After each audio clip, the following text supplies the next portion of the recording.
we're back to finish our Cinco de Mayo craft, but this one can actually also double as a Mother's Day gift. Okay. If you wanted to make something unique. We can go ahead and thank TikTok for this one. So. Love it. Love Woo! TikTok. So everything, again, we got from the dollar store. So we're going to have baking soda. I also got these little condiment dishes. We've got rocks and some little fake succulents. Those are all in like the kind of plant crafty section.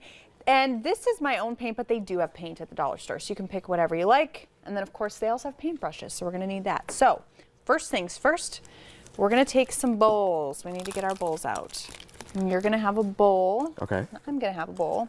And then we're also going to have an additional bowl each. So you're making like a sand rock plant thing. Kind of, Ooh. yeah. So one of these is going to be the bowl that we're decorating, and one of these is just going to hold our supplies for this. So first things first, we're going to put some baking soda. Ooh, getting that on the remote there. Probably that's enough for both of us. So. Okay. Baking soda. And the reason that we're using baking soda is because we want to create kind of a gritty, almost like a stucco type of terracotta feeling to our craft. So that's what we're doing. So then we're actually going to put paint in it. So you can pick, I don't know if you want. I'm going to do green. White. I've got a little bit of off-white here. This is amazing. Where do you said TikTok showed you this? TikTok, but I also do, I prescribe to a lot of DIY videos on YouTube. And Pinterest, I assume? Yeah, and it's really great. You can find specifically like dollar store DIYs. Okay. They're out there. And you're going to mix this until it is the consistency of frosting. Okay. Pretty much. So I'll get this one going this here. This is amazing. I can already see the, like you said, the consistency of stucco. Yeah, and so obviously it would have helped to have two paintbrushes, but we're going to make this work. Of course. So this is mine, and it's already like kind of a frosting type consistency. Now what we're going to do is we're just going to paint this, because we're creating a planter, basically. And you know, you can do, again, any color with this. I picked this color because it is a very neutral, earthy color, kind of trying to create the idea of terracotta. Wow. So that is an amazing way to purpose that. Yeah, and also if you were to go to a thrift store, you can find all sorts of vases and things, and as long as you like the shape, this is a great way to get a different finish on them. Amazing. So I'm just going to kind of let that dry.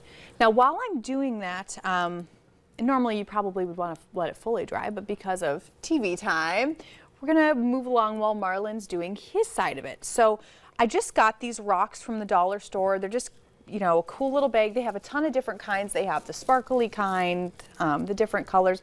These ones are just the white rocks. I like the simplicity. Yes, very simplistic. And it's also a little more bougie. It is. White is definitely a bougie color. Because if we're going to DIY things, best case scenario, it's going to look a little bit more fancy and expensive. Right. So we're just going to fill our bowl with the rocks.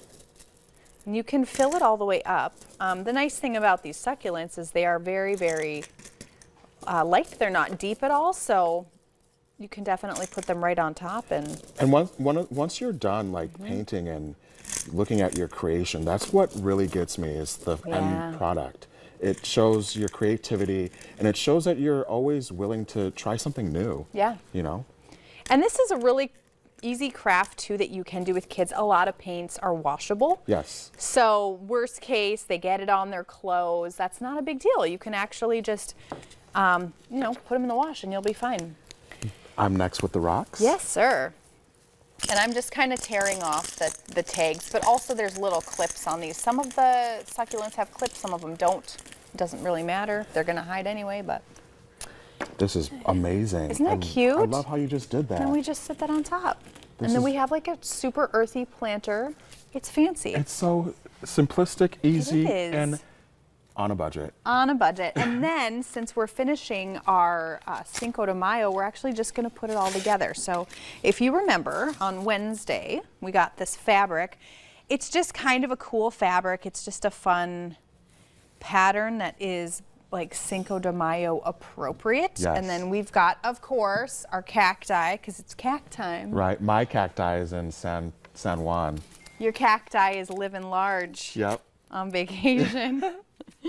All right, so we've got these. We're gonna just place kind of our cactus on top. This is a great centerpiece. And obviously, whenever you're doing a centerpiece, especially if it's a themed one, you wanna do layers. You wanna have multiple textures. You wanna have multiple items. Groupings are very important because that gives visual interest.